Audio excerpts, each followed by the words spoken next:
Hello po mga kababayan, magandang oras sa inyong lahat. Magandang araw saan man panig kayo ng mundo naroroon.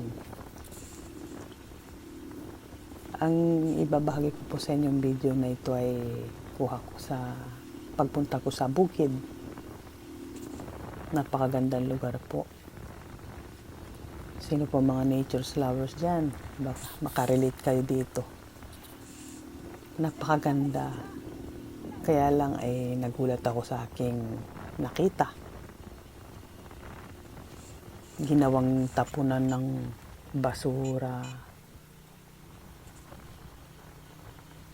Nagtayo pa talaga sila doon ng kubo nang walang paalam sa akin. Ito po ay pababa na ako mula sa taas. Tiningnan ko yung parteng itaas at yung pinagdadaluyan po ba ng tubig. Maganda rin dun eh. Yung pababa na ako. Marami ding gulay dyan. Yung gulay na pako. May avocado. Yung puno ng kamansi. Yung puno po ng kamansi. Yung dati kong taga-Kupras, dun mismo sa ilalim ng silong ng puno ng kamansi, nagtayo ng tapahan ng Kupras. Parang walang isip eh. Habang nagtatrabaho, umiinom. Sayang lang ang lugar na ito at yung mga dumadayo ay mga walang disiplina. Yun po. Tapos ang masama pa dyan, pag nagkalasingan, nagbabasag ng bote. Ang daming mga basag na bote. Paano kung may mga bata dyan na matilab? Ay, nako, hindi ko na lang alam kung anong gagawin ko na pakiusap sa kanila. Kaya mas maganda at bakuran ko talaga ito.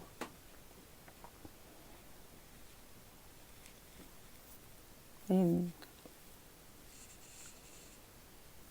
Hindi na nga sila naglilinis.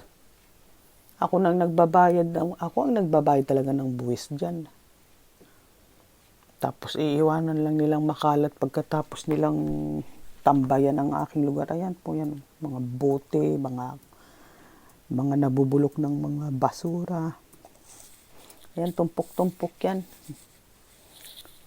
Ayaw ko na lang ipakita sa inyo at hindi po magandang pagmasdan.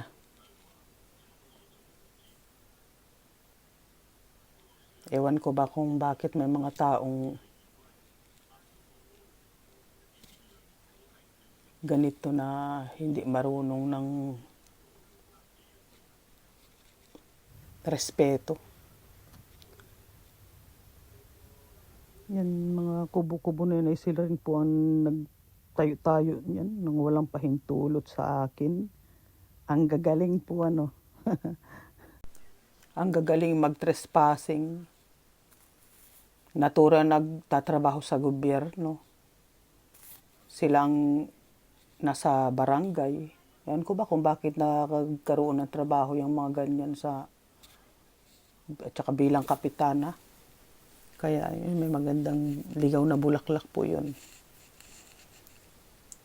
Yan naman mga pamangkin ko na nagbudol fight po kami diyan. Napakatahimik po ng lugar na ito. Huni lang ng ibon ang maririnig mo.